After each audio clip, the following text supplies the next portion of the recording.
Hello everyone, I hope you're all keeping well, healthy and happy. So let's talk a little bit about everything that's been going on over the last couple of weeks because it has been fairly constant, non-stop in fact. I was hoping for a lull in events so that we could speak about various things, but no. It has been all systems go. The radical left in particular is firing on all cylinders. There's quite a bit that has happened, so let's talk about it. Well, first, we saw the social media purge, which happened not only, of course, with Twitter, but also with YouTube now as well, where they have been targeting those in the centre of the political spectrum or on the right in the political spectrum as well. Several leftists were also targeted, and those people, what's interesting about those commentators, let's call them, is that they are reasonable people that you can have conversations with, and they were targeted also. So this censorship campaign that we've been speaking about is now becoming very real. It's become blatant. It's become obvious. And not only were these channels attacked in a great many ways, let's be frank about it. We saw people like Andy Worski targeted, Baked Alaska was targeted, Sargon of Akkad was targeted, Infowars was targeted. Infowars, of course, whether you agree with them or not, and I happen to not agree with their positions on a myriad of things, it doesn't mean that governments or corporations that are in bed with the state, like these social media giants, should have the right to censor them. Okay?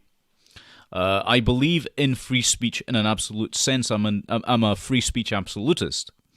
And this preventing of people from speaking about those things which actually radicalize folks is probably one of the most dangerous things you can do. In fact, I would go so far as to say governments and these social media giants seem to want to radicalize people, right? Because the act of censorship means that there can't be a constructive dialogue or pushback against any kind of real extreme positions out there that some people might hold. Folks that might go out there and shoot up schools. Folks that might go out there and carry out terrorist bombings. Whether it's Islamists that do it or whether it's other various groups that exist out there in society, it doesn't matter.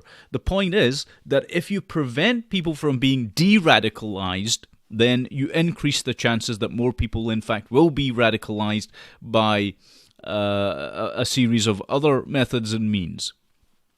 Now, I don't want to go too much into that side of things. I just wanted to explain that, really. We also saw the very real targeting of several speakers, including Jordan Peterson, the professor at University of Toronto. He was targeted by Antifa, and one of those folks actually had in their possession a garrote. Now, there's only one use for a garrote, and that is to murder someone, right? So the radical left, those communist members of Antifa, have resorted to terrorist tactics, okay? And he wasn't the only person that was targeted. Jordan Peterson was not the only one that was targeted. Sargon of Akkad was targeted as well at one of his events. So, again, this happened in London. So, 2 attacks in 2 different cities in 2 different places in the world, but coordinated because they happened within hours of each other. We also saw the targeting of Christina Hoff Sommers, who had her event disrupted. I don't think it was entirely shut down, although it might have been, but I think that was seriously disrupted by these members of Antifa. And Antifa are also targeting Dave Rubin's upcoming talk as well. Now, let's get something clear here. Jordan Peterson is a professor. Christina Hoff Sommers is a feminist. Dave Rubin is a gay libertarian, and Sargon of Akkad is a classic liberal. Okay? So, the fact that Antifa are targeting these folks and using terrorist tactics to do it is deeply troubling in and of itself.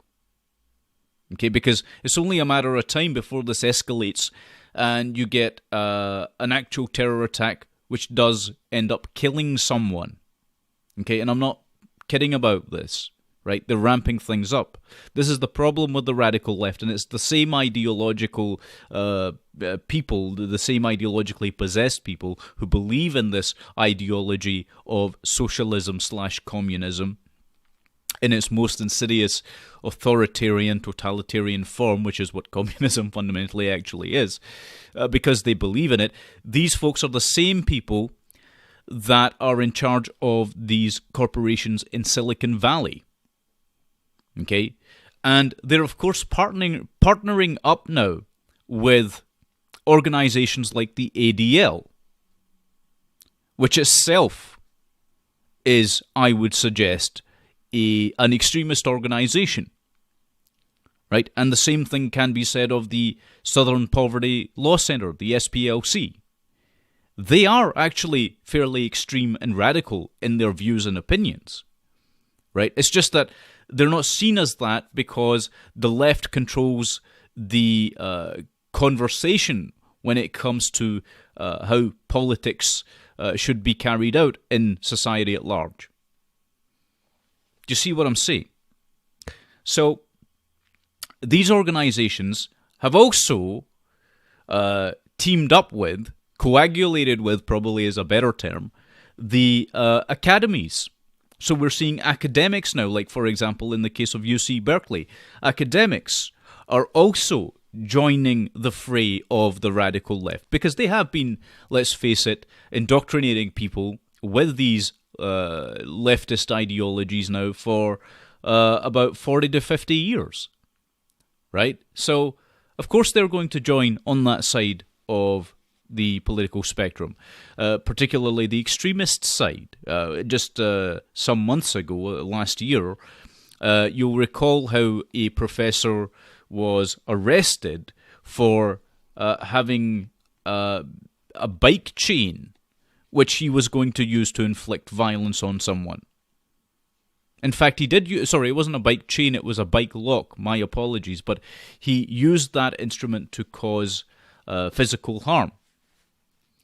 You see, so it is amping up to extreme violence.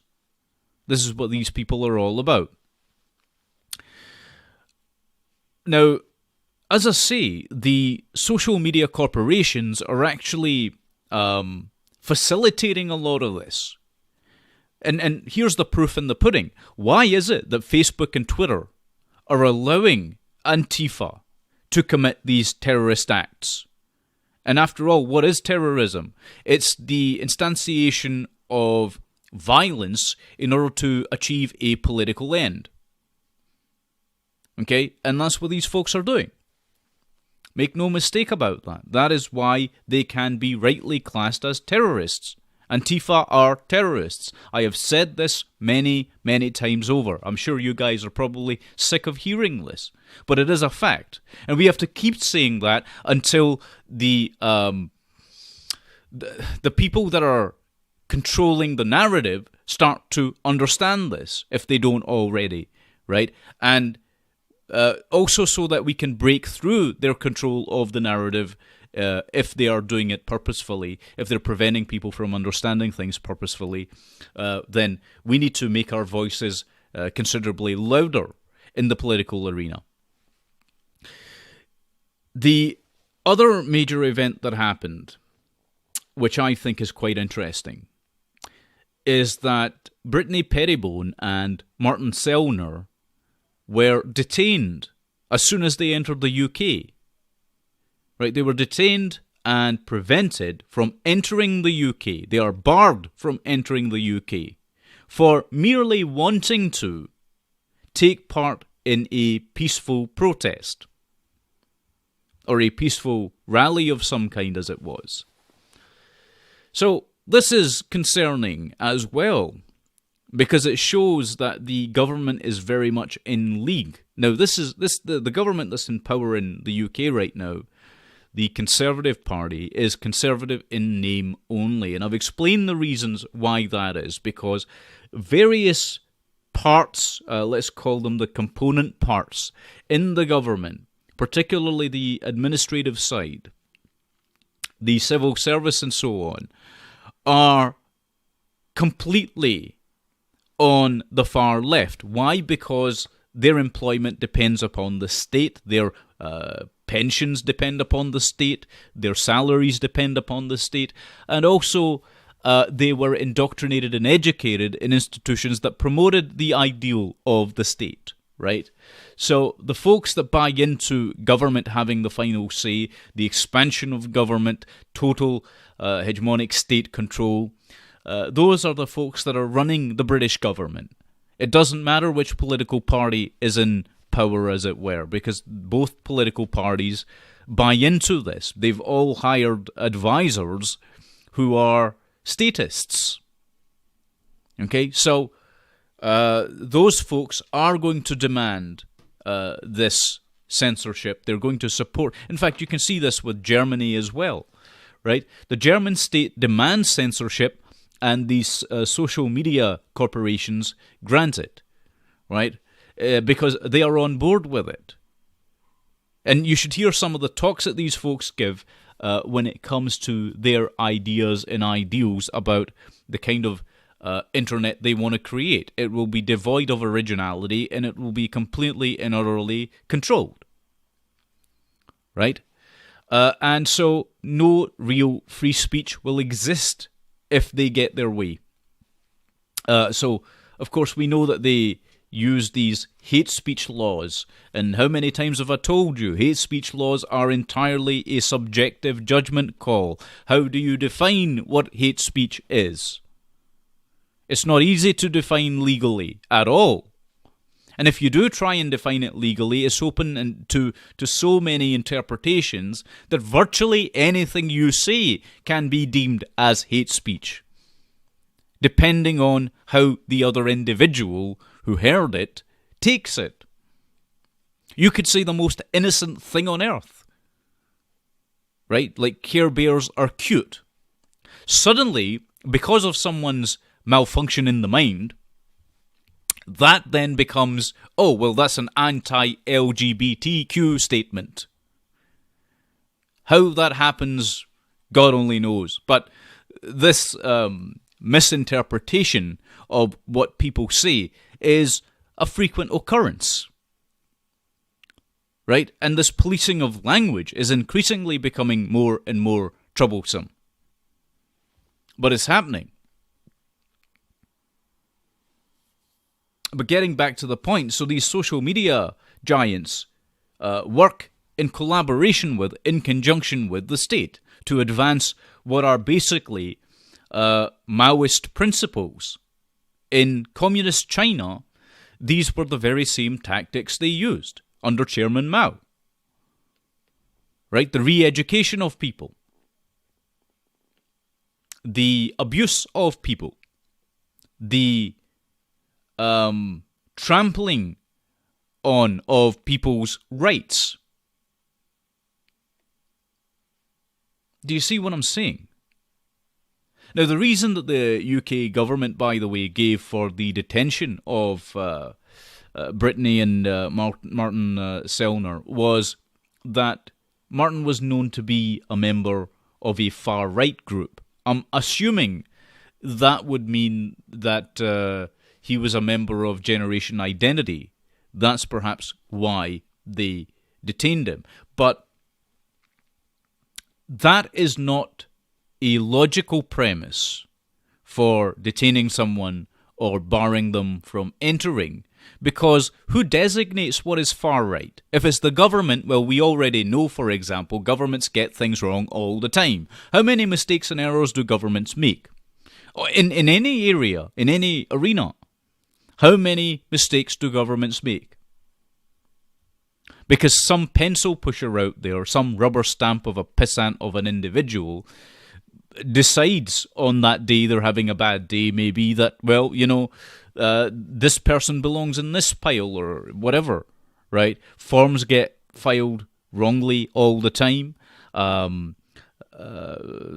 Just take a look, for example, at what happened with the Rotherham scandal, right?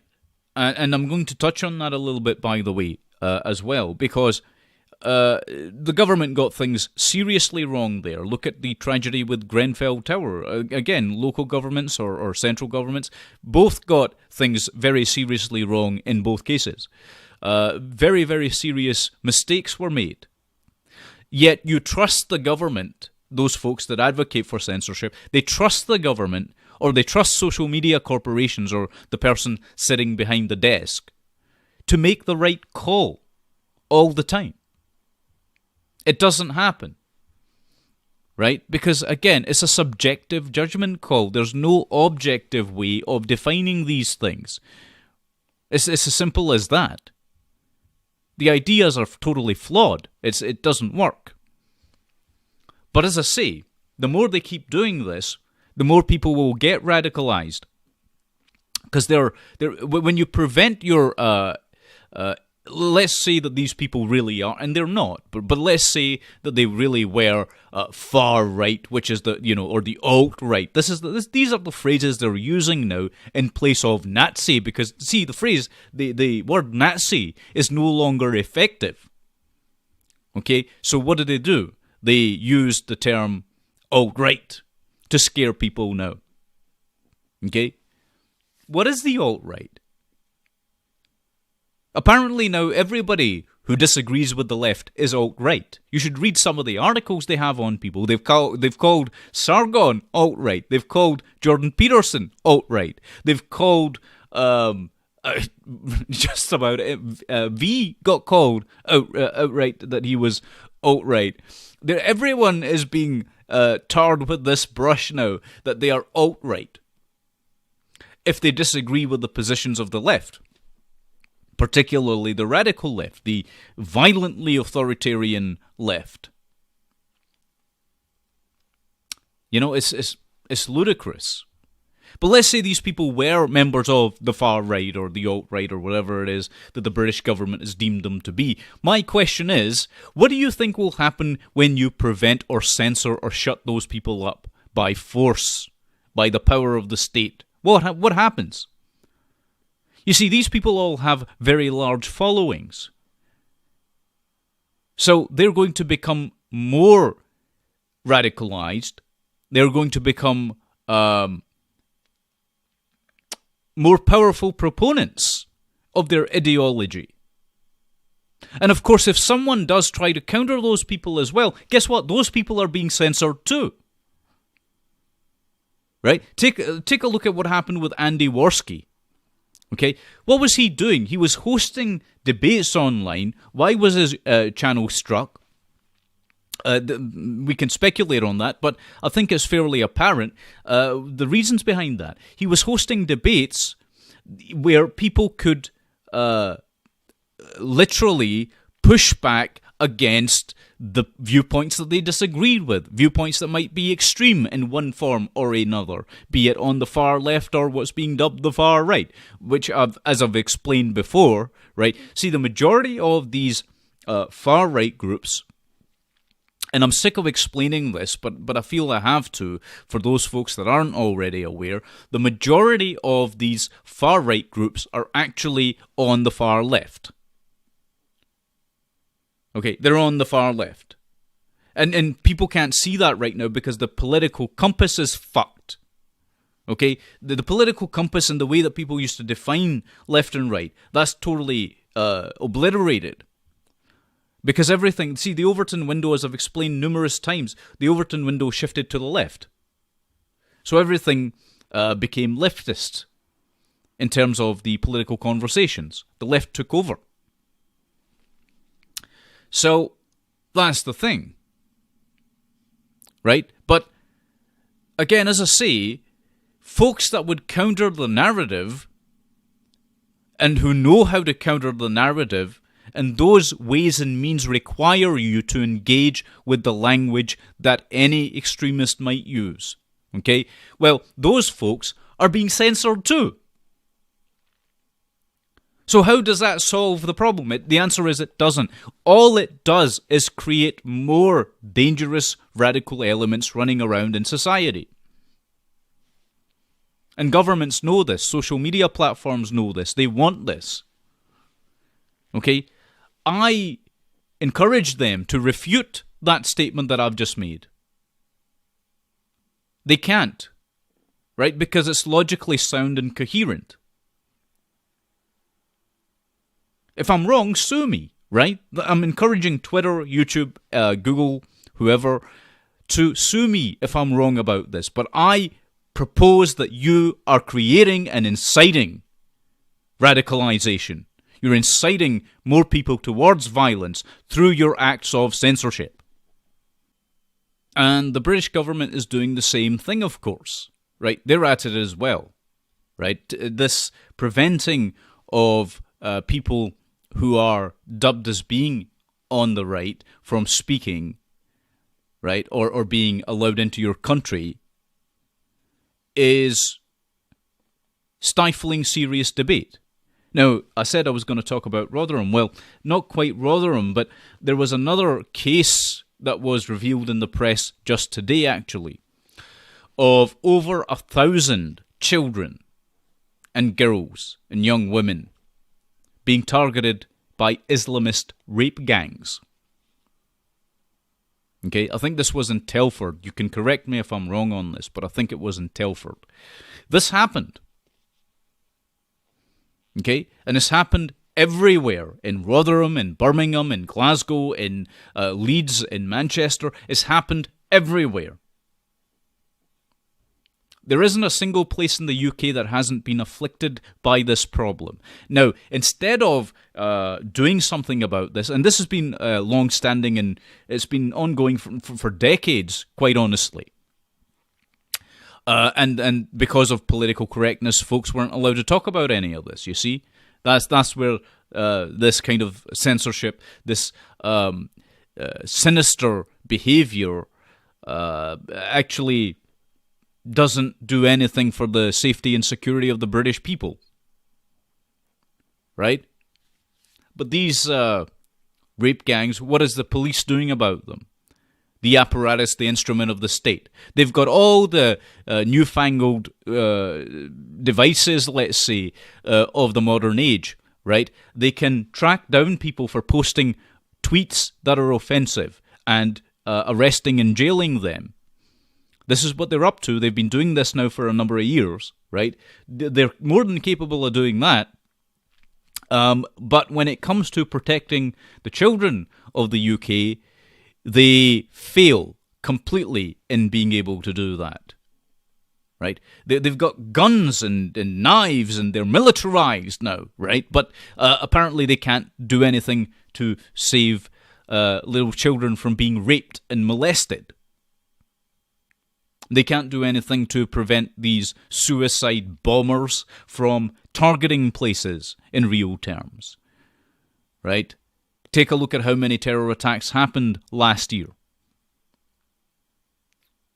Okay, this is the only thing that can stop. See, that's the thing. The only thing that can stop these kind of events from happening are people that stand up to the bullies in society. And Islamists, by the way, those fanatics who adhere completely to the Salafist, Wahhabist interpretation of Islam, those guys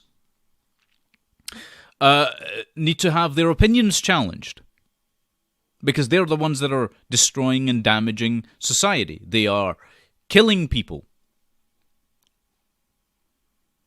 Okay? Or again, they at the very least buy into radical ideologies. Right? But instead of dealing with the problem in a real sense, we're just making the problem worse. Now, one of the other problems with censorship, some people might say, well, surely it's a good thing because we can put those people in jail that are radical Islamist extremists. Right? That's an interesting argument that's put forward. Here's the problem with it. All those folks are in jail right now. And guess what's happening inside the prison system in the UK? Now, Tommy Robinson spoke about this some time ago, and he continues to, and he's right to do that. Why? Because those folks that are in prisons begin a brand new radicalisation process, terrorising the other prisoners, forcing them to join the Islamist cause. They're radicalising inside the prisons. So censorship obviously isn't working because those folks are going to get out, aren't they? Now, we've also got 30,000 radicals and jihadists and people who hold these Islamic State-style views who want to actually inflict violence on people, the British public at large. We can't do anything about them, but we can stop these two folks who all they do is comment on social media or take part in certain activist causes that do not seek to do any violence onto other people. Okay, this is very important to understand. They're not promoting violence. They're not acting in violent ways. All they're doing is bringing attention to particular social ills. Right? Now, I don't agree with a myriad of their views. I shouldn't even have to say that. How many times have I told you that, right? But it doesn't mean that those people should be prevented from doing that. But that's what's going on, right? This disgusting snake-like entanglement between governments, between the militarized police forces, between the academic institutions, between the social media corporations. All of that is coagulated, right? It's merged into this one thing. It has become this one giant glob, this mess, this mass that wants to smother all of humanity. You know, I was saying to somebody else as an aside, by the way, I'm going to close this video off here, but here's the thing. Something else is going to happen very soon, over the course of the next few decades. It's very likely that, because somebody asked me what was likely to happen with social media and governments, whether it would end up just being a singular government that would control everything. Yes, but here's the interesting part of that. I don't think it will be government in the way that we understand it. I think what's likely to happen is that the social media giants will end up coming out on top, and they will be the world government. You could call it a corporatocracy, but that's really not quite what it would be. You could call it a one world government. That also wouldn't be quite entirely, I mean, it's accurate, but it wouldn't be an entirely accurate representation of what this thing, what form it would take, you see. It'll be a mix between these two things.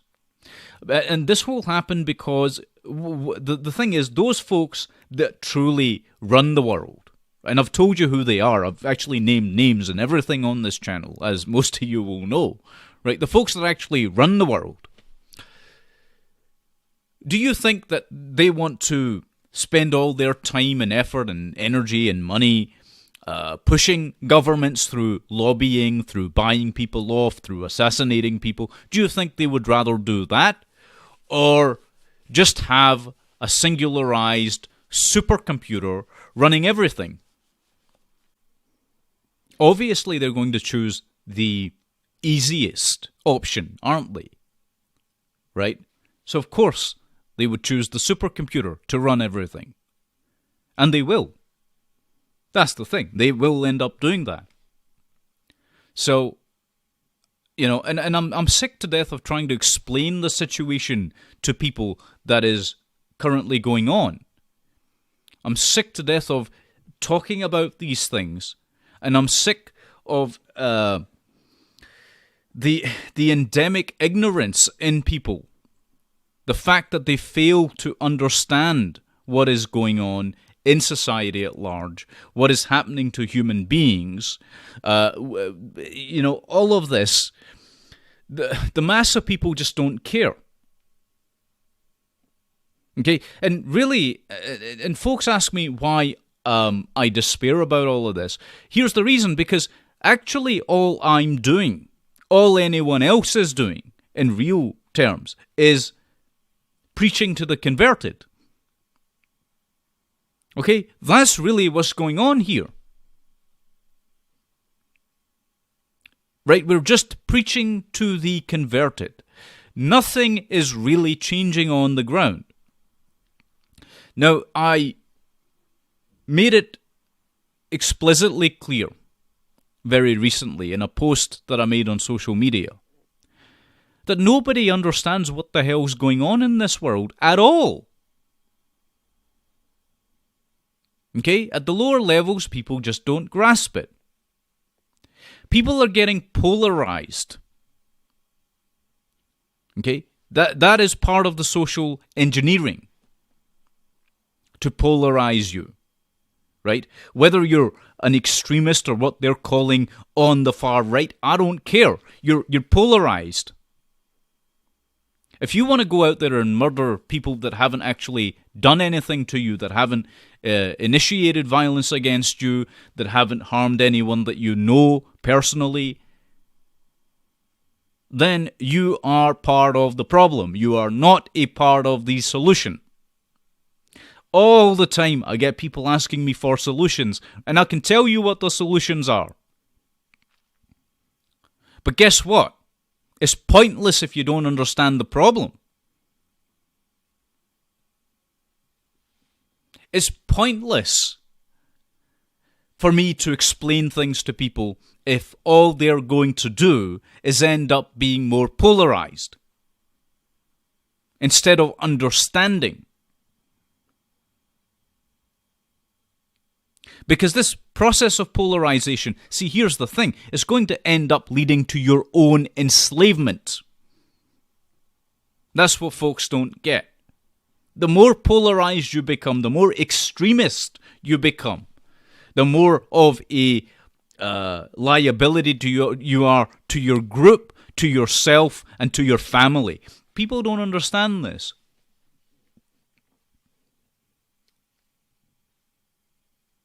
So what do you do about the problems out there? Well, you act against them as best you can on a personal level.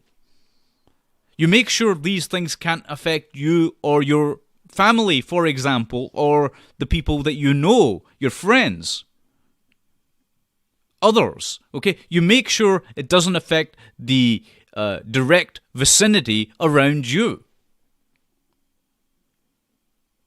And if it does, you rectify it.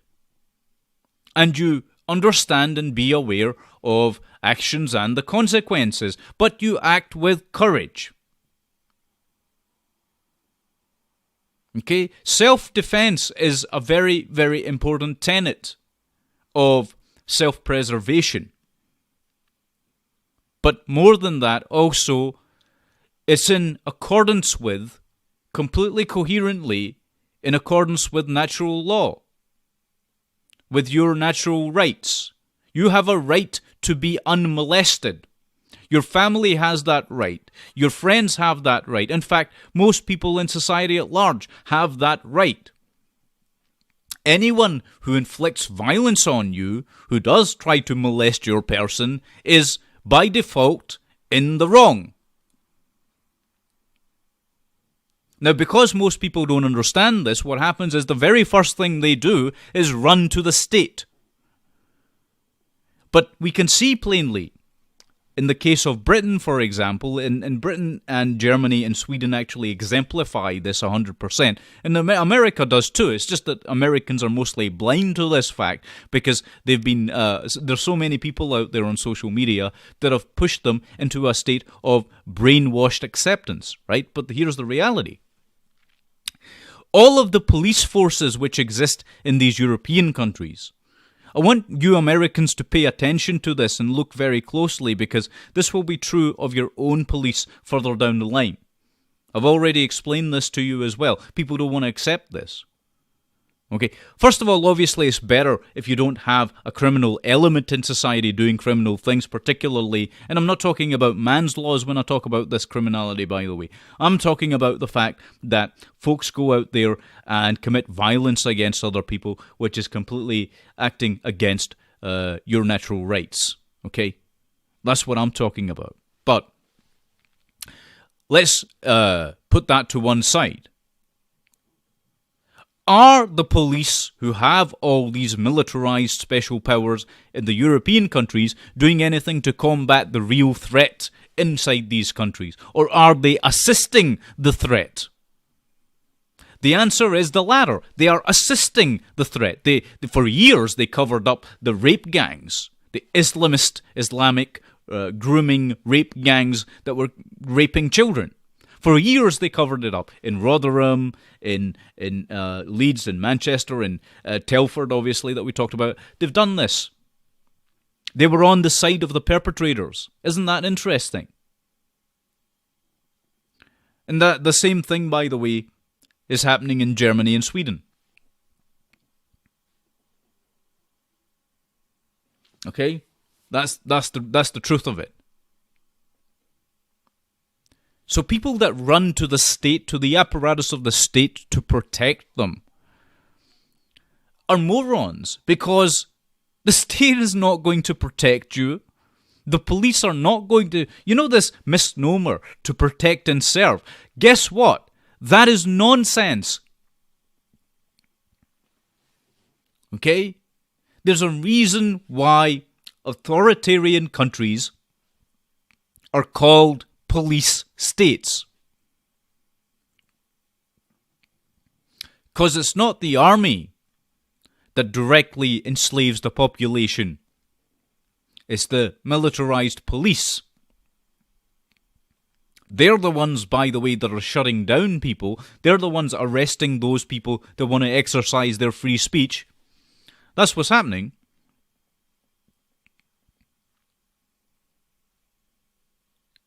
Anyway, I'm going to leave it there for this video. I think I've rambled enough on these subjects, but you can see what is happening. You can see with both eyes open, hopefully, what is going on. And I'm going to tell you again, it is a mistake to believe that the state can address the problem, that the government can address the problems, right? That the social media corporations can address the problems. If you believe that, you're out your gourd. Anyway, I want to thank you very much for watching. Take good care of yourselves, and God bless every one of you.